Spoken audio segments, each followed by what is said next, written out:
నమస్తే, welcome to our channel. ఆంధ్రప్రదేశ్లో జగన్ ప్రభుత్వ హయాంలో వేలాది కోట్ల రూపాయలతో జరిగినటువంటి మద్యం కుంభకోణం గురించి రోజుకొక కొత్త న్యూస్ బయటికి వస్తుంది. మరి ఈ నేపథ్యంలోనే ఇప్పుడు ఆఫ్రికాకే కాదు, ఈ లింకులు అమెరికాకు కూడా ఉన్నాయంటూ వస్తున్న వార్తలను ఏ విధంగా చూడాలి? అసలు ఈ Andhra Pradesh to Africa, Andhra Pradesh to America via దుబాయ్ని ఏ విధంగా చూడాలి తెలుసుకునే ప్రయత్నం చేద్దాం. దీన్ని విశ్లేషించడానికి మనతో పాటుగా ఉన్నారు సీనియర్ జర్నలిస్ట్ డివి శ్రీనివాస్ గారు. నమస్తే సార్. నమస్తే. ఈ లిక్కర్ స్కామ్ రోజుకొక న్యూస్ బయటకు వస్తుంది సార్. నిన్నటి వరకు ఈ చెవిరెడ్డిని, వెంకటేష్ అయ్యర్ని అరెస్ట్ చేసిన సంగతి మనకు తెలిసిందే సార్. ఏదో టాంజానియాలో ఇనుప ఖనిజం పరిశ్రమ, అదేవిధంగా ఫుడ్ ప్రాసెసింగ్ యూనిట్ ఇవన్నీ కూడా ఏర్పాటు చేయడానికి ప్లాన్ చేశారు. 6 రోజులు అక్కడే ఉన్నారు అంటూ వార్తలు వచ్చేసారు. ఈ నేపథ్యంలోనే ఈ మద్యం ముడుపులన్నీ కూడా అమెరికాకు తరలించారు అనే వార్తలు వస్తున్నాయి. అసలు ఏంటి ఈ లింకులు ఏంటి? Andhra Pradesh to Africa, Andhra Pradesh to America via Dubai. మనం గతంలో చూసుకున్నట్లయితే కూడా కంటైనర్లతో సొమ్ము భారీగా తరలిపోయింది అని చెప్పి వార్తలు వచ్చాయి. మరి అమెరికాకి తరలిపోయిందా, ఆఫ్రికాకి తరలిపోయిందా? అసలు ఏంటి ఈ లింకులన్నీ ఏంటి? ఈ లిక్కర్ స్కామ్ ఎక్కడి వరకు దారితీస్తుందంటారు? అంటే విచ్చలవిడిగా డబ్బు వచ్చి పడింది. జనం రక్తం వీళ్ళు మద్యం రూపంలో తాగేశారు. అనేక మంది చచ్చిపోయారు. వీళ్ళేంటి మద్యం అనే ముసుగేసి విషం అమ్మారు. లివర్ దెబ్బతీశారు, కిడ్నీస్ దెబ్బతీశారు. ఈ వచ్చిన ఈ కోట్ల డబ్బు, వేల కోట్ల డబ్బు, 1,00,000 కోట్ల మద్యం అమ్మారు. మరి దగ్గర అందులో ఎంత వీళ్ళు వచ్చి ఉంటుందంటే లాభం ఎట్లా చూసుకున్నా కానీ 70-80%.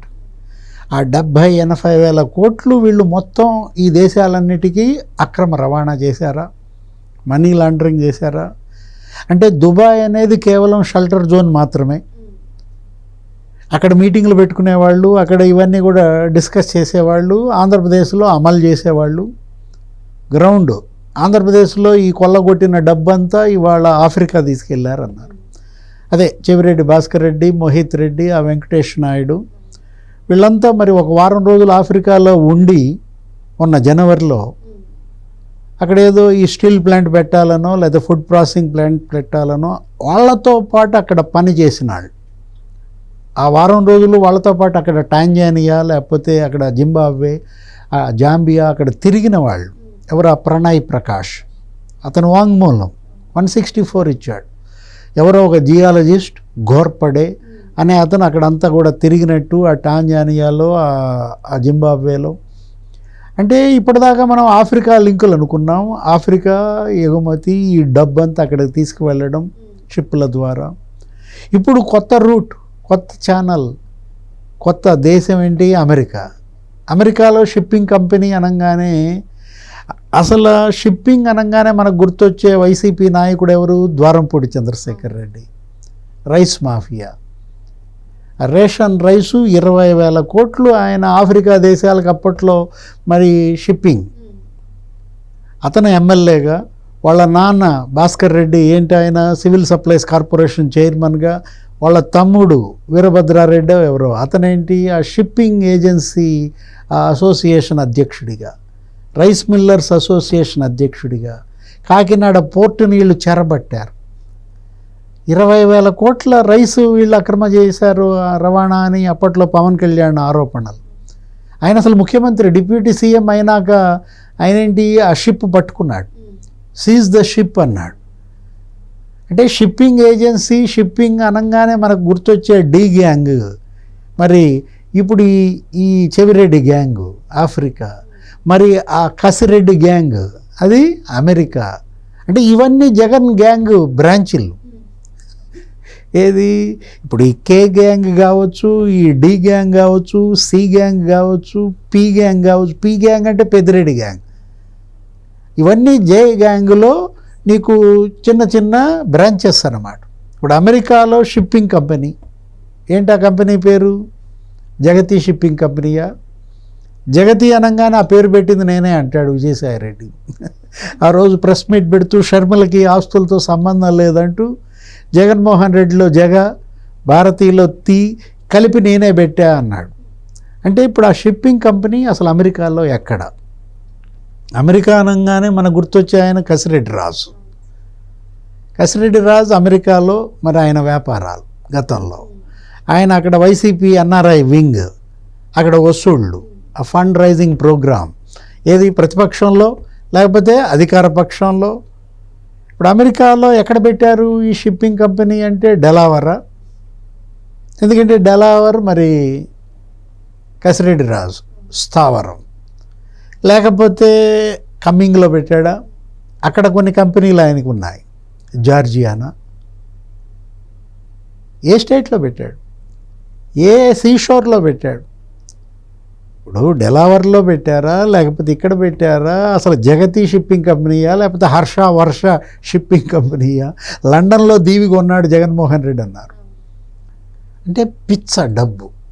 5 ఏళ్ళు అతను ముఖ్యమంత్రిగా ఉన్నప్పుడు 8 లక్షల కోట్ల అవినీతికి పాల్పడ్డాడు అని తెలుగుదేశం, జనసేన అప్పుడు పుస్తకాలు వేశాయి.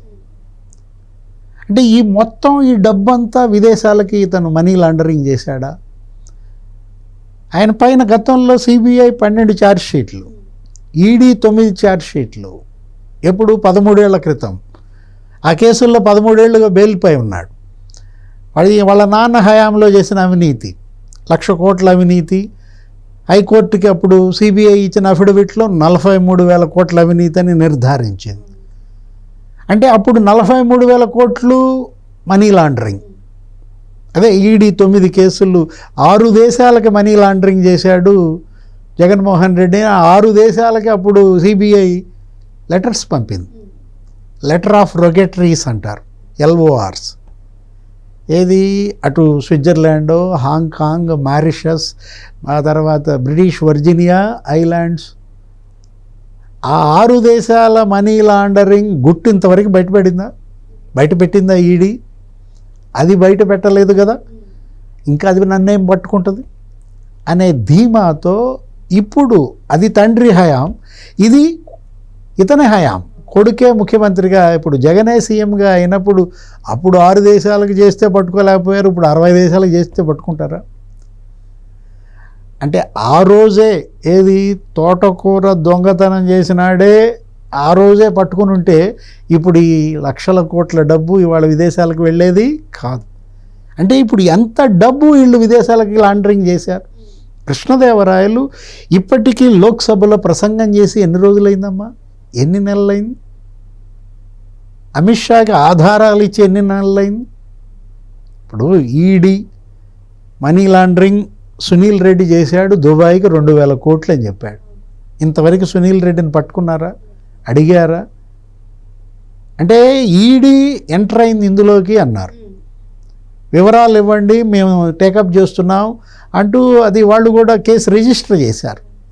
ఇప్పుడు మనకి ఇక్కడ FIR అన్నట్టుగా వాళ్ళకు కూడా అక్కడ ECIR అంటారు. కేసు కట్టారు. కేసు కట్టితే అయిపోయినట్టేనా ఈడీ పని?